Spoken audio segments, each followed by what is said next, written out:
안녕하세요. 전산회계 1급 제65회 기출문제 실기편 보겠습니다.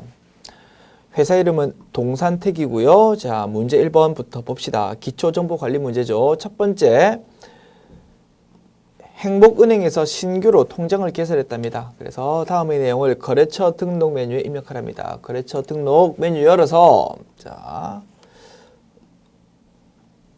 거래처 등록 메뉴 열어서 탭이 세 가지 있다, 그지? 일반 거래처, 금융기관, 신용카드. 그 중에서 금융기관 탭을 클릭해서요. 여기 화면 연 후에 요 당좌예금 계좌에 대한 정보를 입력하면 되겠다. 코드 번호는 98500, 그리고 거래처명은 행복은행입니다. 계좌 유형은 뭐라고 했습니까? 당좌예금이라고 했죠. 2번 당좌예금 이렇게 선택하시고, 계좌번호는 오른쪽에 입력하면 왼쪽 화면에 직접 반영되거든요. 311-007-154670 이렇게 입력하면 되겠죠. 나머지에 대해서는 별다른 언급이 없으니까 이 정도 4가지 사항 입력한 후에 메뉴를 닫으시면 첫 번째 문제 해결되겠습니다. 자, 두 번째 볼까요? 판매비와 관리비 항목으로 차량의 운용리스료 계정 과목을 추가하려고 한답니다. 해당 항목의 아래 내용을 추가 등록하시오. 그러면 계정 과목 및 적용 등록 메뉴에다가 요 계정 과목에 대해서 입력하면 되겠죠. 자, 계정 과목 및 적용 등록 메뉴 열어서요. 자, 코드 번호 860 하고 싶다고 했지. 그러면 커서를 이쪽 코드 계정 과목 여기에 두고요. 860 이렇게 입력하시면 그 자리로 딱 커서가 이동한다고 했습니다. 여기다가 현재 사용자 설정 계정 과목이라고 현재 이름이 딱 설정되어 있는데, 이거 무슨 뜻이라고요? 너희들 마음대로 수정해서 써라 이 뜻이죠. 그래서 필요한 계정 과목을 요 오른쪽에다가 입력하면 왼쪽 화면에 반영이 되겠습니다. 자, 차량의 운용 리스료라고, 차량의 운용 리스료 이렇게 입력하시고요. 성격은 3번 경비라고 했네. 입력하시고, 그리고 현금 적요다가 1번을 좀 입력해 달랍니다. 영업용 차량의 운용 리스료 지급 이렇게 제시된 대로 입력해 주면 되겠죠. 이렇게 하면 모든 입력이 끝났죠. 그러면 메뉴 닫으시고, 자, 세 번째 문제 볼까요? 전기분 손익계산서를 검토해 보니까 다음과 같은 오류 및 누락이 발견됐대. 전기분 손익계산서, 그리고 그 각 재무제표 간의 연관 관계가 있으니까 손익계산서의 금액이 수정되면 당기순이익이 바뀌겠죠. 그러면 그 부분에 대해서 잉여금 처분계산서 쪽에 영향을 미칠 수 있겠다. 그리고 잉여금 처분계산서에서 집계된 미처분 잉여금 금액, 그거는 다시 재무상태표로 그 영향을 미칠 수 있겠죠. 그래서 손익계산서 항목을 수정했지만 관련되는 재무제표를 전부 다 고쳐야 되기 때문입니다. 그리고 이런 거에 우리 그 본문 공부할 때 강조했던 재무제표 간의 연관관계 문제다 이겁니다. 그래서 문제 1번, 실기표 문제 1번이 우리 좀 기초정보 등록으로서 좀 쉽게 출제되는데, 그 중에서 제일 어려운 스타일이 이런 스타일이다. 재무제표 간의 연관관계를 사용하는 문제. 그래서 이런 것들이 간혹 출제되는데 이제 점점 그 출제 빈도가 늘어난다라고 생각하시면 되겠습니다. 그래서 이 부분에 대해서 조금 이해가 잘 안 된다 그러신 분들은 그 본문 내용을 끝까지 다 공부하고 나서 조금 넓은 시야에서 전체적인 흐름을 파악할 수 있는 실력을 갖춘 후에 우리 본문에서 제2장 부분에서 이 부분 강조하고 있거든요. 그래서 제2장 부분을 다시 한번 복습해 주시면 되겠습니다. 오케이. 자, 그래서 실제로 어떻게 푸는지 한번 풀어볼게요. 자, 전기분 손익계산서에서 뭐가 틀렸다고 되어 있습니까? 세금과 공과라는 요 금액이 현재 540만 원으로 되어 있는데, 그래서 그에 따라서 현재 당기순이익이 2310000인 것으로 지금 되어 있지 않습니까? 그죠? 그런데 여기에 알고 봤더니 450만 원이래요. 그럼 고쳐야 되겠죠? 4500000으로 고치고요. 그러면 당기순이익이 이제 2,400만 원이 되어버렸다 이겁니다. 자, 요 부분을 다시 전기분 잉여금 처분계산서 열어가지고 확인해 보자 이겁니다. 전기분 잉여금 처분계산서 보니까 얼마 돼 있습니까? 당기순이익이 2310000 우리 바꾸기 전 금액으로 현재 돼 있는 거죠. 요거를 조금 전에 바꾼 것으로 고쳐야 되겠다 겁니다. 그래서 여기다가 직접 방금 확인했던 금액 얼마였습니까? 2,400만 원이죠. 2,400만 원을 여기서 직접 입력해도 되지만 여기에 불러오기 기능 이용하면 조금 더 편하게 작업할 수 있겠죠. 그래서 불러오기 클릭하면요. 전기분 손익계산서의 당기순이익 불러오겠습니까? 라는 화면창이 뜨거든요. 예 하면은요. 자동으로 2,400만 원으로 바뀐다 이겁니다. 그러면 여기 집계되어 있는 미처분 이익잉여금도 금액이 뭔가 지금 바뀌었겠다. 그지? 그래서 바뀐 금액이 1억 2,400만 원이 됐다 이겁니다. 요게 재무상태표에 제대로 2월 이익잉여금이라는 이름으로 제대로 입력이 되어 있는지 확인해 보는 것이 마지막 절차가 되겠네. 자, 봅시다. 전기분 재무상태표 열어가지고요. 미처분 이익잉여금을 우리 K랩 프로그램에서는 내부적으로 2월 이익잉여금이라는 계정값을 쓰고 있다고 했습니다. 자, 그래서 375번 2월 이익잉여금 요것이 우리가 알고 있는 미처분 이익잉여금이구나 이렇게 이해하시면 되고요. 요 금액이 조금 전에 확인했던 12400 1억 2,400만 원 요거하고 똑같은지를 확인해야 되는데 지금 현재 틀린다 그지? 틀린 이유는 바뀌기 전 금액이 있었다 이겁니다. 자, 그래서 요거에 따라서 보십시오. 대차 차익이 현재 90만 원이 나와 있는 상황이다 이겁니다. 그래서 조금 전에 확인했던 사항으로 1억 2,400만 원으로 고치면 대차 차익이 없어지겠죠. 그러면 모든 재무제표간 연계관계도 잘 연결이 되는 것이고 마지막 재무상태표의 대차 차익도 0으로 없어지는 상태니까 제대로 풀었다는 게 확인되는 순간이 되겠다 이겁니다. 자, 고쳐볼게요. 조금 전에 확인했던 금액이 얼마였다고? 1억 2,400만 원이지, 그지? 요거를 고쳐볼게요. 1, 2, 4, 0, 0, 0, 0, 0, 0 이렇게 고치면 보십시오. 대차 차익이 없어졌다 이겁니다. 됐죠? 그러면 요번 양걸로 3번 문제를 완벽하게 내가 해결했다 이렇게 확인할 수 있는 것이지. 됐죠? 이렇게 푸는 겁니다. 조금 어렵게 느끼십니까? 이런 문제 스타일이 앞으로 점점 더 늘 것입니다. 그래서 이런 거 확실히 신속정확하게 풀 수 있도록 조금 연습해 두시면 많은 도움이 되겠네요. 오케이. 자, 다음 문제 봅시다. 자, 그래서 요 부분 공부하신 분들은 요거 양가로 3번 문제 이렇게 해가지고 별표 뭐 이렇게 하나 쳐 두십시오. 오케이. 문제 2번 봅시다. 일반전표 입력입니다. 자, 일반전표 입력 메뉴 먼저 열으시고요. 자, 문제 어떤 게 출제되는지 볼까요? 1번 8월 25일 날 소망은행으로부터 5년 후 상환조건으로 1억 원을 차입하고요. 보통예금 계좌로 돈을 입금받았답니다. 뭡니까? 장기 차입금을 차입하는 거래죠. 그래서 8월 25일 날 분계 입력해 봅시다. 8월 25일 차변에 보통예금으로 돈 들어왔을 것입니다. 얼마요? 1억 원. 100000000 이렇게 대변의 장기 차입금이죠. 어디에 대해서 빌렸습니까? 어디서? 소망은행으로부터. 이렇게 입력하시면 되겠다. 2번요. 9월 10일 날 회사는 전 임직원의 퇴직금에 대해서 확정급여형 DB형 퇴직연금을 가입하고 있고요. 8월분 퇴직연금 1,000만 원을 당사 보통예금 계좌에서 이체해서 납부했답니다. 뭡니까? DB형의 경우 연금에 돈을 넣으면 그거 아직까지 우리 회사 돈이죠. 직접 직원이 퇴직해가지고 퇴직금 주기 전까지는 우리 회사 돈이다 이겁니다. 그때 사용하는 계정 과목은 퇴직연금 운용자산이라는 계정 과목이었죠. 그래서 차변 쪽에 그 불입금액에 대해서 퇴직연금 운용자산으로 기록하면 되겠다. 9월 10일입니다. 차변에 퇴직연금 운용자산 금액이 얼마였습니까? 1,000만 원. 1000000 그리고 대변에 자 보통예금으로 줬죠. 보통예금 이렇게 입력하면 되겠다. 문제 3번요. 9월 20일 9월 5일에 가수금을 수령했거든요. 자, 요거는 우리전자의 제품을 매출하기로 받은 계약금 50만 원 그리고 동사라는 거 하는 거는 앞에 말했던 똑같은 회사, 즉 그 우리전자라는 회사 이겁니다. 그죠? 그래서 동사의 외상 매출금 50만 원을 회수한 것으로 확인됐답니다. 그러면 우리전자라는 곳에서 우리한테 돈 100만 원 주는 겁니다. 그래서 이게 뭡니까? 라고 물어보니까 좀 이따 가르쳐 줄게 라고 했던 거지. 그러면 일단 돈은 들어온 거지. 100만 원. 그래서 차변에 보통예금 또는 현금으로 기록하고 대변에 아직까지 뭔지 정체가 안 밝혀졌으니까 가수금 이렇게 기록해 놨을 것이다 이겁니다. 이게 좀 이따 이제 확인이 된 거지. 이게 그 중에서 50만 원은 계약금으로 미리 받은 것, 즉 선수금이고요. 50만 원은 우리가 그쪽에 외상 매출금 돈 받을 거 있는데 그거 회수된 것이었대. 이제 밝혀졌다 이거지. 그러면 가수금으로 처리되어 있는 대변의 부채를 차변에 기록해가지고 없애주고요.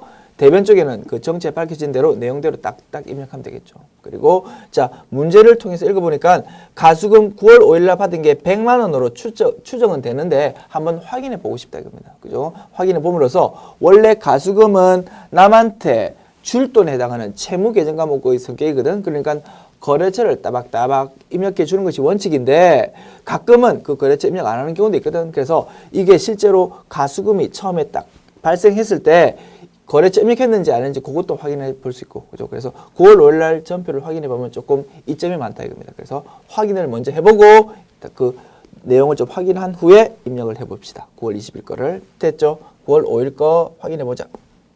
자, 9월 5일 보니까 아하 가수금을 인식하는 거래가 있었다, 그지? 우리 추측대로 100만 원이 맞습니다, 그죠? 100만 원이 맞고 그 가수금에 대해서 거래처를 입력 안 했었다, 그지? 입력 보통 하는 게 원칙인데 요 회사는 거래처를 가수금에 대해서 우리전자라고 거래처 입력 안 했었네. 그러면 요 가수금 대변 거를 차변으로 없앨 때도 그냥 입력 안 해도 되겠다 이거지. 됐죠? 9월 20일 분기 입력해 봅시다. 자,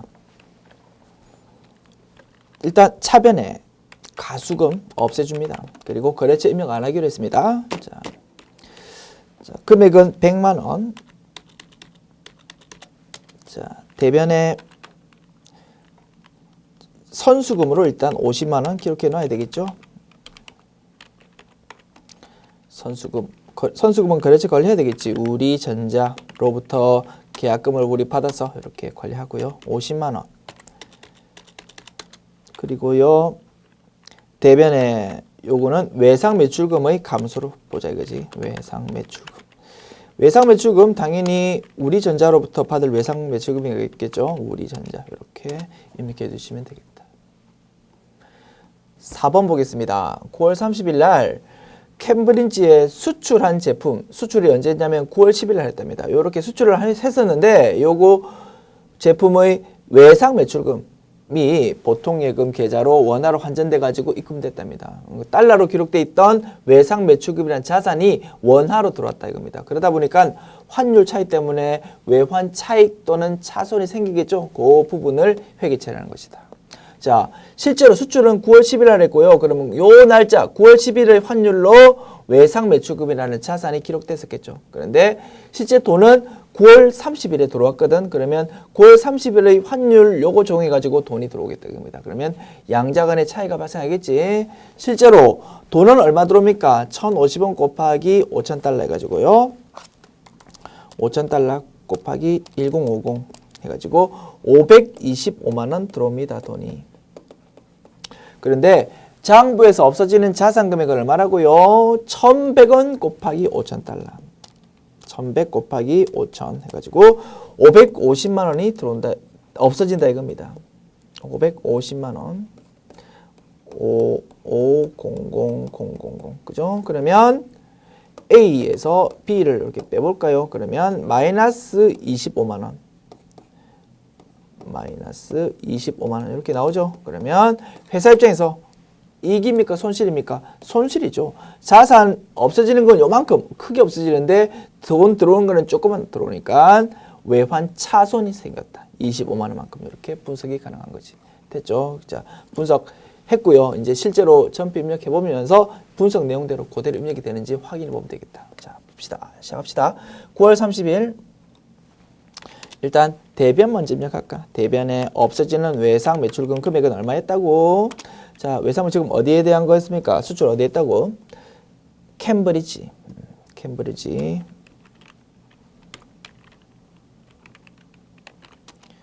캠브리지에 대해서 없어지는 외상 매출금이 550만 원이었어.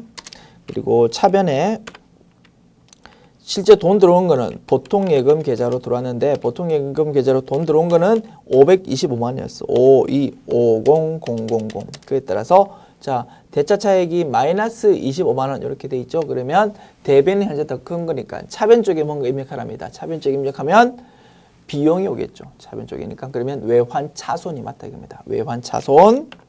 외환 차손 25만 원 이렇게 입력이 되는 거지. 아하, 우리가 분석한 대로 입력이 되고 그러면 내가 맞게 입력한 것이구나 이렇게 확인이 되는 것입니다. 자, 5번 볼까요? 10월 23일 날 보유 중인 자기 주식을 처분했답니다. 자기 주식 처분에 대한 회계 처리네. 장부 금액은 123450000원이고요. 그게 만주고 한 주당 12345원이래. 그죠? 말 된다. 그지? 그리고 처분 가액은 얼마라고요? 1250000원이래. 그래서 그게 만주고 한 주당 12500원에 팔은 거래. 됐죠? 이런 상황이고요. 처분 대금은 보통 예금으로 받았답니다. 그러면 자기 주식 처분 이익이 생기겠다. 그지?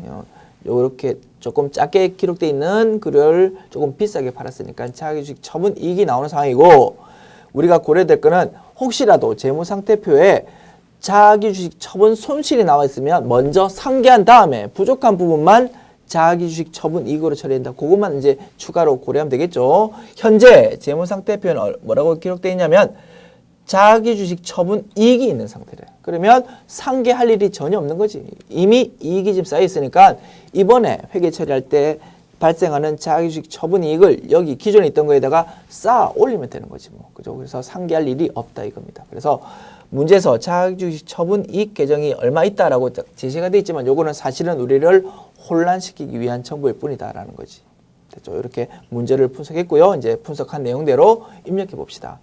자기 주식은 우리 회계 처리할 때는 마치 자산인 것처럼 우리가 보자고 했죠. 그러면 한결 머리가 깨끗해진다라고 했습니다. 그죠? 그래서 현재 차변 쪽에 기록되어 있는 자산이라는 자기 주식이 123450000 있다. 뭐 이렇게 생각하시고 회계 처리하자. 요거 대변으로 보내서 없애주고 대신 차변 쪽에 보통 예금으로 1억 2,500만 원 들어왔거든. 그래서 자기 주식 처분 이익이 그 차이 부분만큼 생기는 상황이다. 됐죠? 10월 23일입니다. 자, 일단 대변에 자기 주식 이렇게 적어주는 거지. 123450000 123450000 그리고 차변에 보통 예금 얼마 들어왔다고? 1250000 그리고 그에 따라서 대변에 자기 주식 처분 이익이 그죠?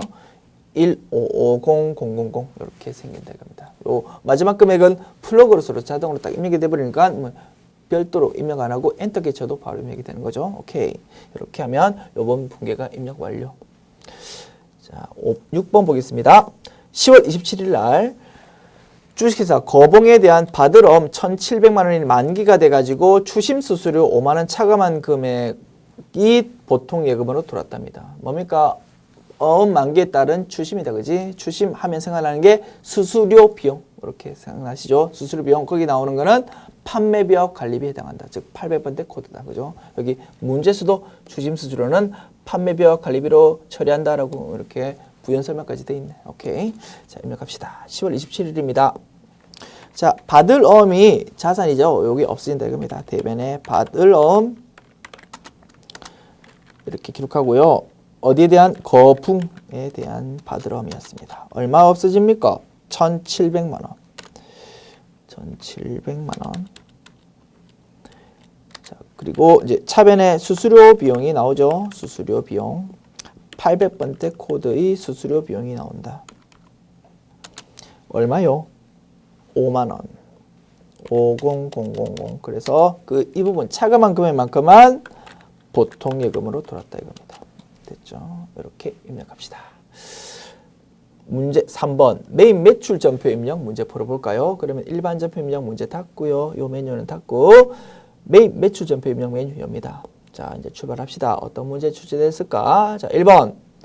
자, 세금 계산서가 제시된 문제네. 우리 회사 이름은 동산택이죠. 동산택이 물건을 팔았답니다. 그리고 세금 계산서가 발급됐고요. 거기 부가가치가 붙어 있답니다. 유형은 11번 과세 되겠다. 그죠? 그리고 그 품목 수량 단가에 대해서 그냥 쭉 입력하고요. 그 해당되는 내용 입력하고 상대방 거래처 이렇게 입력 쭉쭉 해 나가면 되겠죠. 물건 판 거죠. 제품을 팔았다. 그리고 대금을 어떻게 받았는지는 여기 나와 있습니다. 그래서 현금으로 270만 원 받았고요. 나머지는 외상 매출금으로 인식한답니다. 분석 끝났죠? 입력합시다. 자, 날짜는 11월 9일입니다. 11월 9일. 날짜는 항상 여기 작성 일자라고 되어 있는 거 있죠? 이걸로 적는 거라고 했습니다. 11월 9일. 자, 유형은 11 과세고요. 품목은 전자제품이라고 입력하면 되겠죠. 그리고 수량 단가는 별다른 언급 없으니까 넘어가시고요. 공급가액 700만 원 이렇게 입력합시다. 부가가치세 70만 원이고요. 공급처명은 우주전자. 그리고 전자 여부는 여. 그리고 분계는 대변의 제품 매출까지 맞고요. 차변에 현금으로 270만 원. 2700000 나머지는 외상 매출금으로 이렇게 입력하면 되겠죠. 입력 완료. 자, 두 번째 문제 볼까요? 11월 12일입니다. 대표이사 박대기의 가정집에서 사용하려고 냉장고 한 대를 주식회사 전자월드로부터 구입했대요. 당사 명의로 전자세금계산을 발급받았고요. 대금은 회사가 당자 수표를 끊어주었답니다. 가지급금 계정 과목을 사용할 것 뭐 이렇게 부연 설명까지 되어 있네요. 자, 분석 먼저 해봅시다. 회사 입장에서 세금계산을 받았습니다. 그리고 거기 부가가치세도 적겠습니다. 550만 원 중에서 50만 원만큼이 부가가치세겠죠. 자, 그거 회사는 매입세 공제 받을 수 있을까요?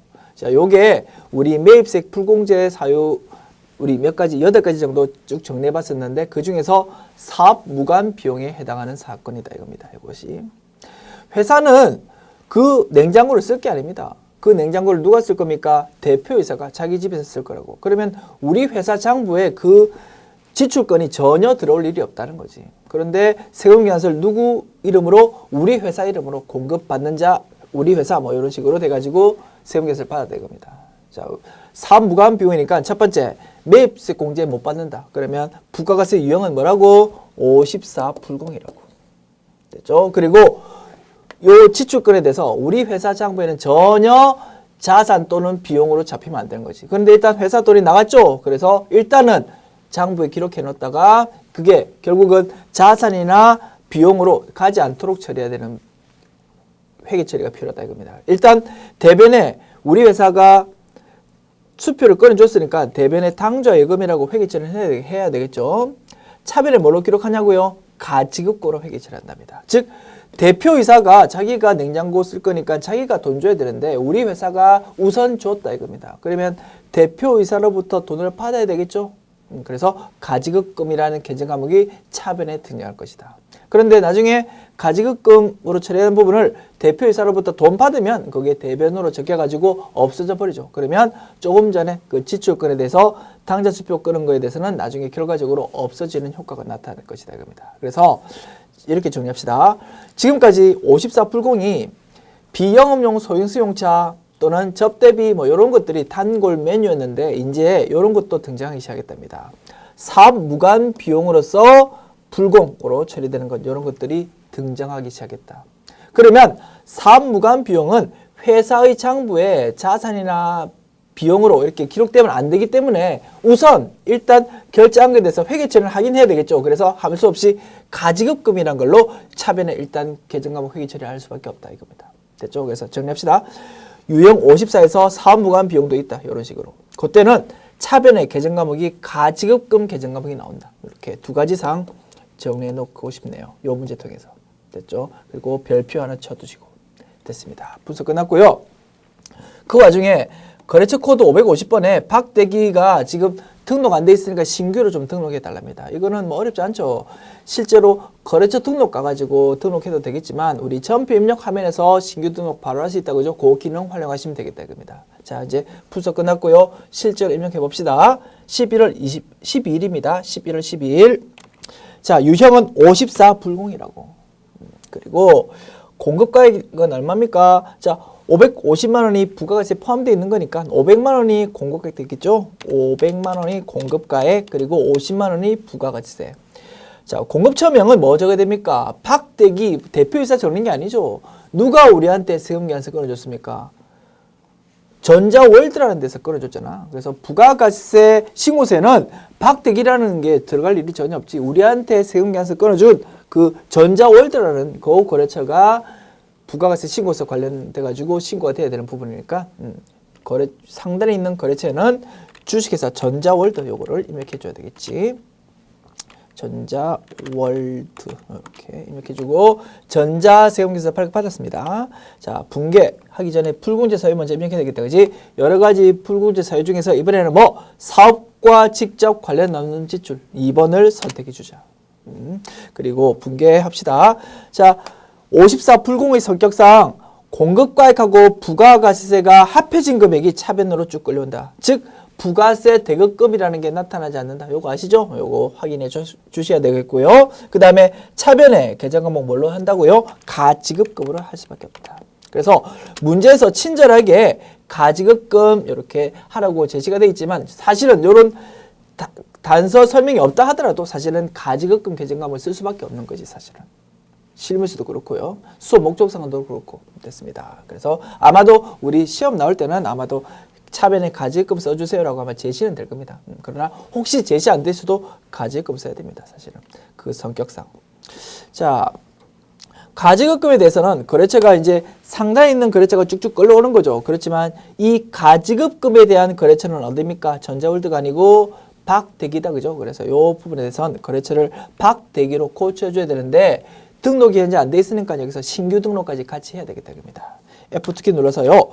박대기 이렇게 검색해 봅니다. 당연히 없겠지. 등록이 안 돼 있으니까. 그러면 아래에 있는 신규 등록 요 버튼을 클릭해 가지고요. 자, 코드 번호를 몇 번으로 하라고 했습니까? 550번으로 하라고 딱 제시가 돼 있죠. 제시된 대로 우리가 거래처 코드를 딱딱 입력하고요. 거래처명은 박대기라고 하면 되겠죠. 그리고 그 외에 뭐 입력하라는 내용은 없으니까 요거 두 가지만 달랑 입력한 다음에 확인 누르면 되겠다 겁니다. 그죠? 확인 누르시고요. 자, 여기서 이제 박대기라고 조금 전에 신규 거래처 등록한 게 바로 딱 이렇게 검색이 되는 거죠. 그러면 신규 거래처 등록까지 지금 작업이 완료된 겁니다. 요 상황에서 지금.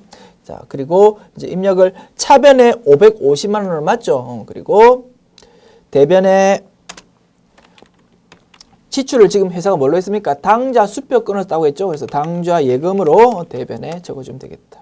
자, 이렇게 하면 그 상단과 하단의 입력이 모두 다 완료되었네요. 그러면 이제 분석합시다. 자, 54 불공 형태고요. 불공지 사유가 사업과 무관한 지출 요거를 선택하는 것이었다. 그리고 상단에 있는 거래처는 전자월드를 입력하는 것이고 하단에서 가지급금에 대한 거래처는 그 대표이사 그 사람 이름을 개인적으로 그 쓴 사람이 있지 않습니까? 이 문제에서는 대표이사 했죠. 그 해당되는 사람 이름을 이렇게 써준다. 됐죠? 하나, 둘, 셋, 넷 이런 것들이 기출 포인트가 되었겠네. 자, 3번 문제 볼게요. 11월 17일 날 해외 수출 대행업체인 주식회사 글로벌에 구매 확인서에 의하여 제품 3,000개를 1,500만 원에 납품하고요. 영세월 전자세금 계산서를 발행했답니다. 뭡니까? 유형이 12번 영세 되겠지. 그리고 대금 중 900만 원은 동사 발행 당좌 수표를 받고 거래처에서 당좌 수표 끊어서 우리한테 줬답니다. 우리 입장에서 통화대용 증권이죠. 현금으로 회계 처리되겠다.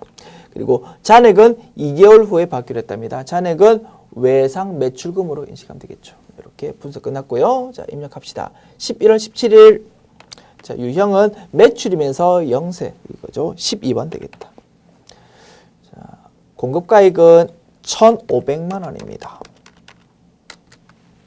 그리고 공급처 명은 글로벌입니다. 글로벌. 자, 전자 여고요. 영세월 구분 뭡니까? 3번 내국시용장 구매 확인서 이렇게 선택하시고 자, 분계는 대변의 제품 매출 1,500만 원 그리고 차변에 900만 원은 현금으로 처리하고요. 통화대용 직권이니까 나머지는 외상 매출금으로 처리한다. 이렇게 입력하시면 되겠네요. 자, 입력 끝났고 4번 보겠습니다. 11월 25일 해외 거래처에서 수입한 원재료와 관련하여 부산세관에 부가가치세 320만 원을 현금으로 납부하고요. 전자 수입 세금 계산서를 교부받았답니다. 유형은 뭡니까? 원재료 수입할 때 세관장으로부터 수입 세금 계산서 받은 상황이니까 55 수입 이렇게 선택하시면 되겠다.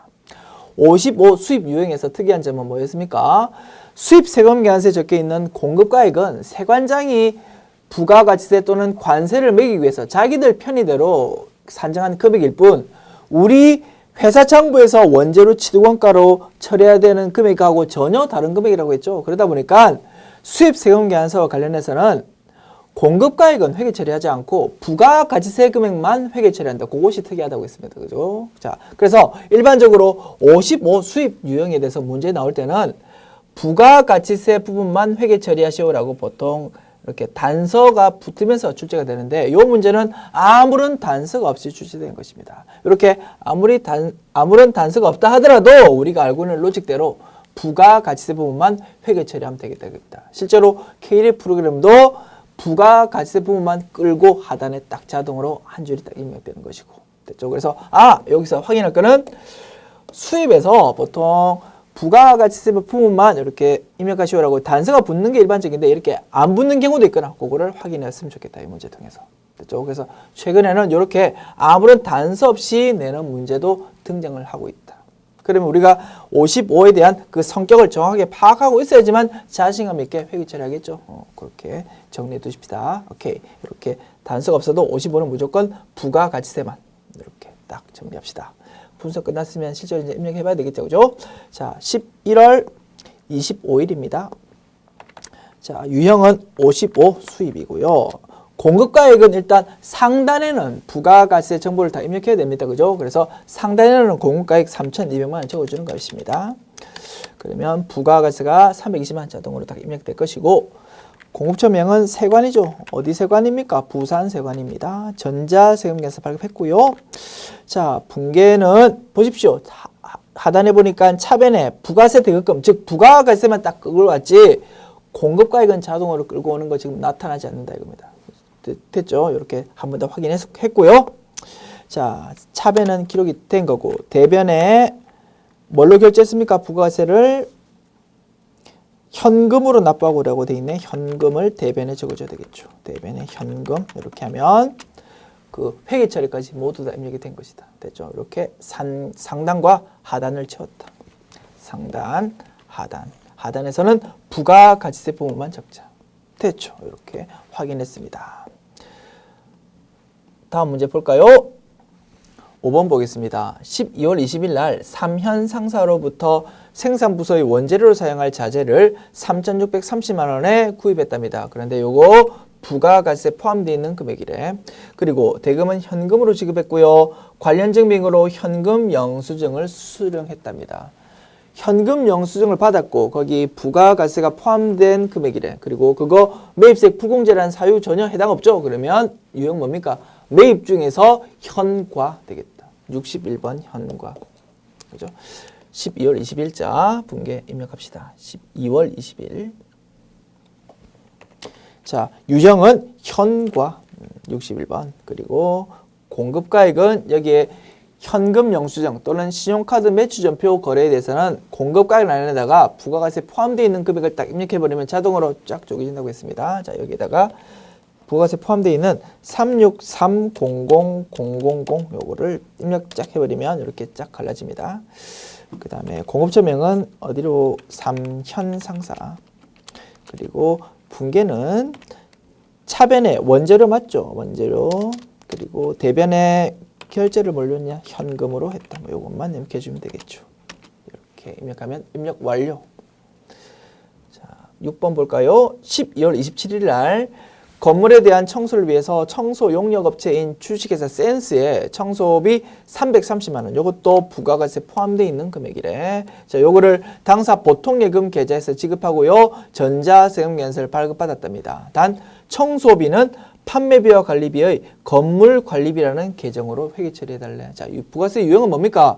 우리가 세금계산서 받았고 거기 부가가치세가 포함되어 있죠. 그리고 그거 매입세 부공제 사유 전혀 없는 거죠. 그러면 51번 과세가 되겠네. 51번 과세. 그리고 회계 처리는 요거 시킨 대로 그냥 하면 되는 것이고. 됐습니다. 12월 27일. 자, 유형은 51 과세. 그리고 공급가액은 자, 요거 330만 원이 부가가세 포함되어 있는 금액이라고 했으니까 공고가액은 300만 원으로 적어줘야 되겠죠. 3000 그리고 공구처명은 센스라고 했습니다. 센스. 전자세무연서를 발급받았고요. 분계는 차변의 건물관리비라는 계정과목을 써달래. 대변의 결제는 보통예금으로 했다고 했죠. 보통예금. 이렇게 입력하면 입력이 완료되겠네. 됐습니다. 이렇게 매입 매출 전표 입력 문제 풀어봤고요. 자, 일단 메뉴를 닫읍시다. 조금 이따 다시 열겠지만 일단 머리를 깨끗하게 하고 이제 다음 문제 4번으로 넘어가 볼게요. 자, 오류 수정 문제입니다. 자, 그 중에서 첫 번째. 자, 7월 10일 날 세금과 공과금으로 처리한 금액이 있는데요. 요게 알고 봤더니 6월 25일 날 직원급여 지급하면서 원천 징수한 소득세 뭘라고요? 예수금. 그게 있는데 예수금을 납부한 것이었대, 사실은. 근데 우리 모르고 차변에 예수금으로 기록해야 되는 거를 세금과 공과라는 걸로 처리했다 이 말이죠. 확인해 볼게. 실제로 7월 10일 날 분계 일반 전표명이 있겠죠. 부가가세 정보가 전혀 지시 안 돼 있는 거래니까. 자, 7월 10일 날 분계를 확인해 보니까 아하, 차변에 세금과 공과금, 대변에 현금 이렇게 처리된 상황이다. 그지? 요거 차변을 고쳐야 되는 거지. 뭘로? 예수금으로. 그죠? 예수금 이렇게 고치면 되겠다. 이렇게 수정. 그러면 이 문제는 해결 완료된 거죠. 오케이. 자, 두 번째 문제 볼게요. 8월 9일 날 전자세금계산서를 발급한 제품 매출에 대한 거래처가 주식회사 오리산업이 아니고 주식회사 우리산업이었대. 그러면 요거 전자세금계산서 발급한 제품 매출 건이니까 부가가세 관련된 정보다. 그지? 그러면 일반 전표 입력 메뉴가 아니고 매입 매출 전표 입력 메뉴다. 그지? 그러면 일반 전표 입력 메뉴는 이제 볼 일 다 끝났으니까 닫으시고 매입 매출 전표 입력 열어서 날짜가 며칠이라고요? 8월 9일 거 한번 열어보겠다. 8월 9일. 자, 이렇게 과세 11번 과세 거래가 있는데 요거 다른 건 별말 없는데 즉 다 맞는데 거래처가 틀릴 때입니다. 오리산업이 아니고 우리산업으로 그러면 F2키 눌러서 우리산업 이렇게 고쳐주면 되겠죠. 이렇게 거래처만 고치면 수정이 완료된 것이다. 됐죠? 그러면 이번 두 번째 문제도 해결이 끝난 거지. 매입 매출 전표 입력 이제 닫읍시다. 자, 그 다음 문제 5번 문제 결산 문제로 이제 넘어가 볼까요? 자, 세 문항이 출제됐는데 하나씩 봅시다. 첫 번째 문항입니다.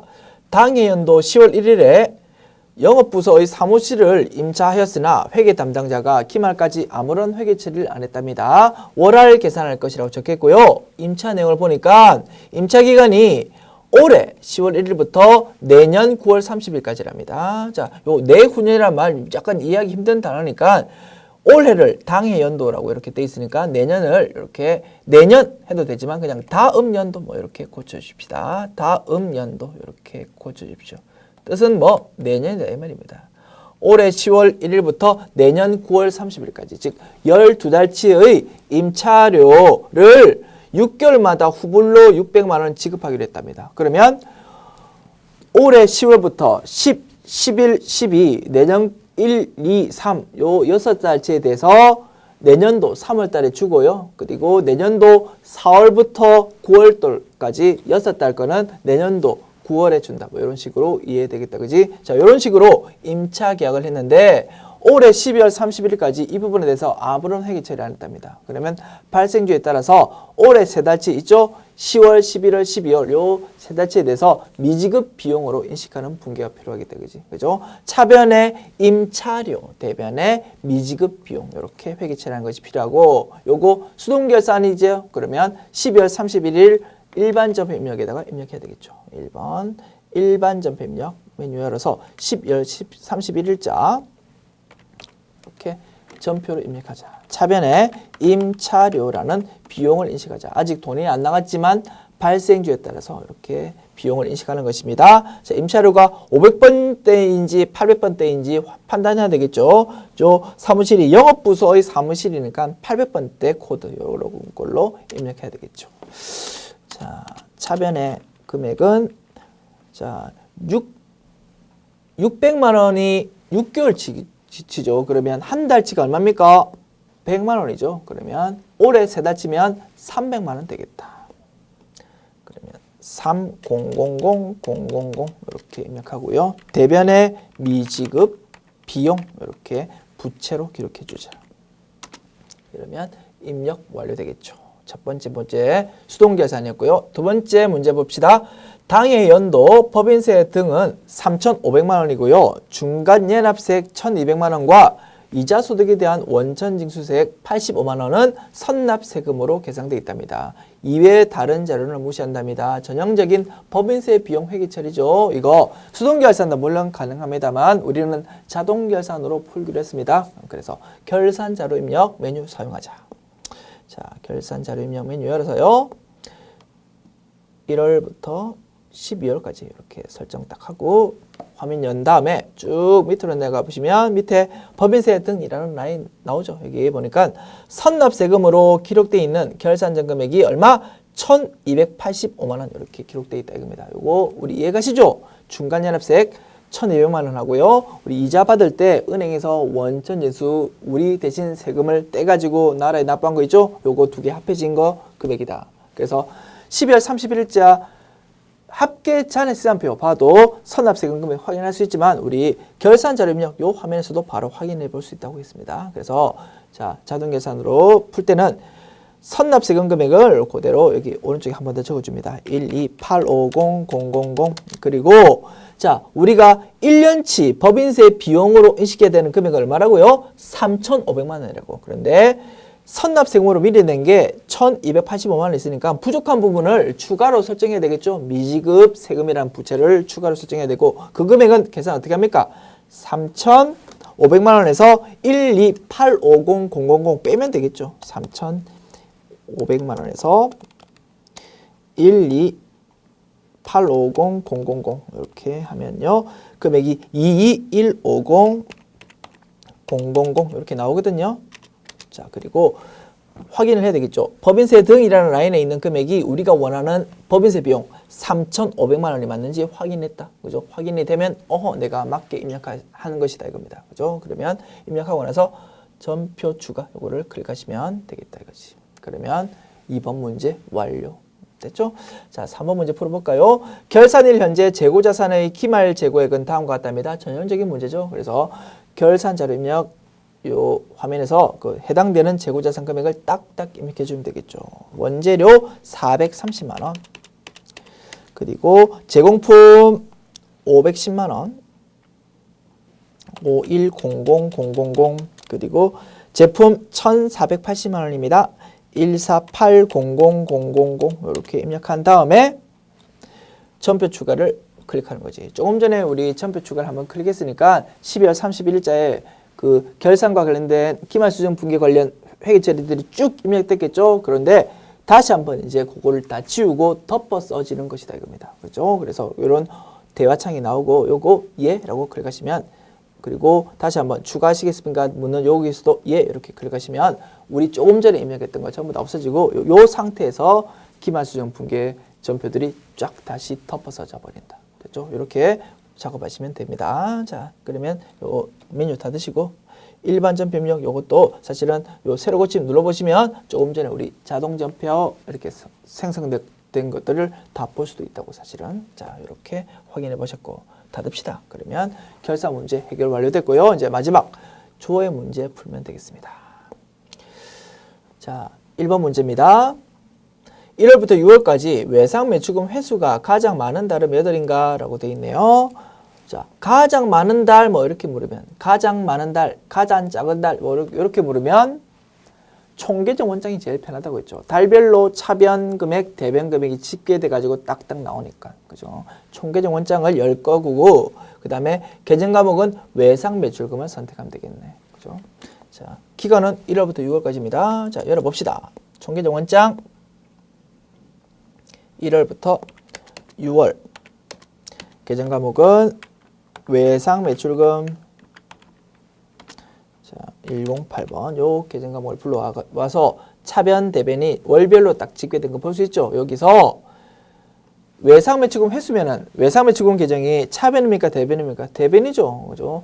외상 매출금은 자산이 대변에 기록되고 대신 차변 쪽에는 현금이나 보통 예금 이런 것들이 올 것이다 이겁니다. 그죠? 그래서 대변 금액이 제일 큰 달을 찾으면 되겠죠. 4월 달이 제일 크네. 그죠?